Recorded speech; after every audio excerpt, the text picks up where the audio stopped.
Hai semua, bagaimana kabarnya hari ini? Semoga semua dalam keadaan sehat. Hari ini kita akan belajar di video terakhir kita materi transformasi yaitu dilatasi atau perkalian. Sebelum belajar, jangan lupa berdoa terlebih dahulu dan siapkan alat tulis kalian.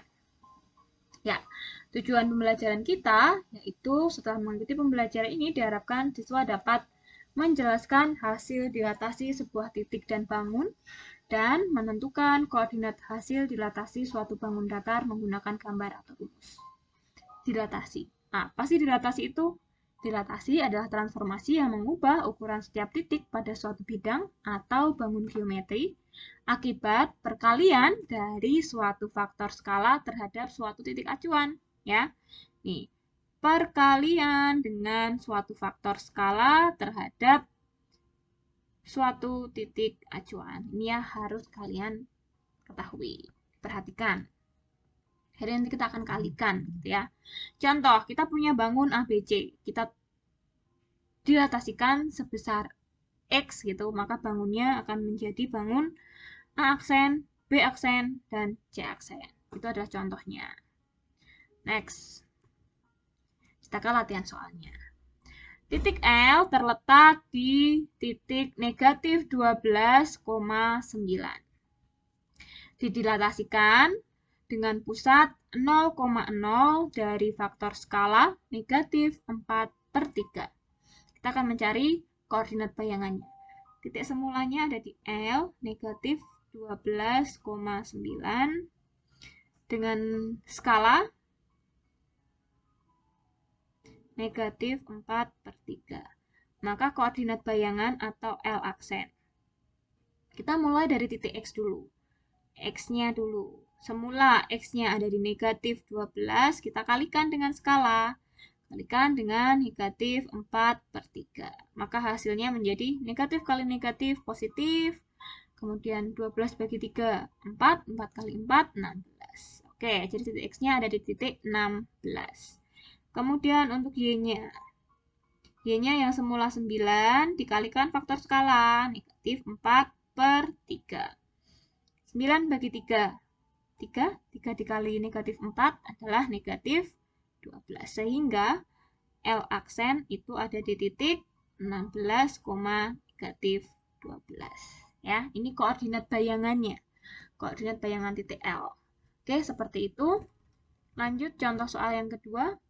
Titik L aksen terletak di 16, negatif 12 merupakan bayangan dari titik L negatif 4,3 oleh dilatasi dengan pusat di titik 0,0 dengan faktor skala K. Nilai K adalah, nah, kita sudah tahu nih bayangannya. Dan juga kita tahu titik L itu ada di titik 16,12, negatif 12.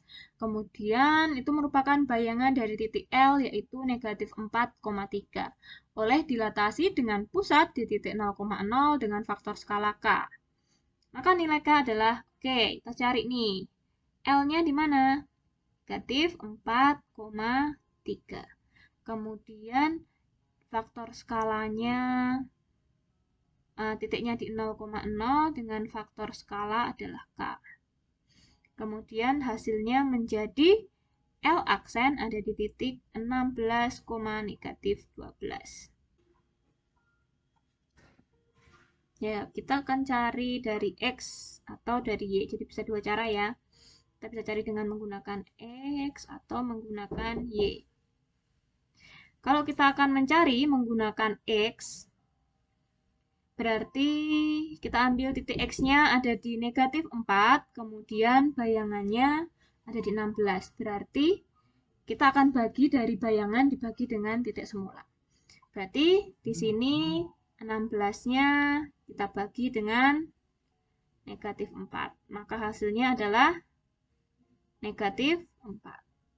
Sekarang kalau kita mau pakai titik Y, Y-nya berapa? 3. Kemudian bayangannya, Y-nya ada di negatif 12. Berarti negatif 12 dibagi dengan 3. Maka hasilnya adalah negatif 4. Oke. Jadi sama ya. kita mau pakai X atau pakai Y, kita akan mendapatkan faktor skala sama. Yaitu faktor skalanya atau K-nya adalah negatif 4. Oke, jadi itu untuk latihan soal yang kedua.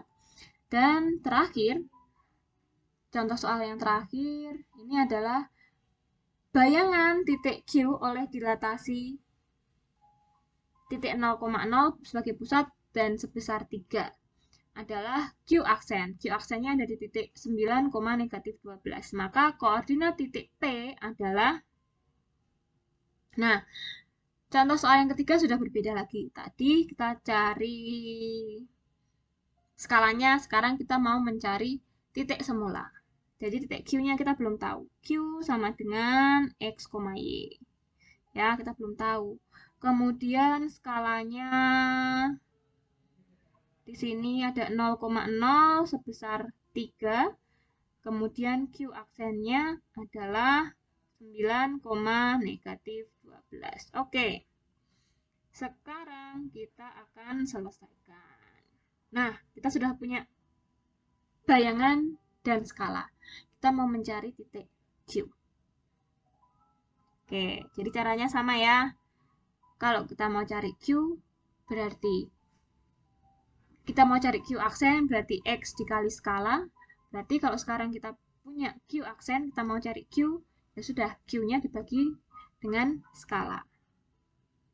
Oke, jadi boleh pakai X dikalikan dengan 3 sama dengan 9, maka nilai X sama dengan 9 dibagi 3, X sama dengan 3, seperti ini, boleh, atau langsung 9 bagi 3, ya nggak apa-apa, mana yang lebih mudah buat kalian.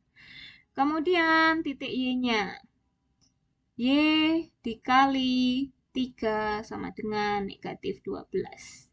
Maka Y sama dengan negatif 12 dibagi 3. Y sama dengan negatif 4. Nah, kita sudah dapat nih, X-nya 3, Y-nya negatif 4. Berarti koordinat titik P adalah 3, negatif 4. Mudah bukan? Nah, ini adalah contoh-contoh dari soal tentang dilatasi. Jadi, itu selamat belajar. Kalian bisa mencoba latihan soal yang lain. Dan apabila ada pertanyaan, boleh menghubungi Ibu. Selamat belajar semuanya. God bless you.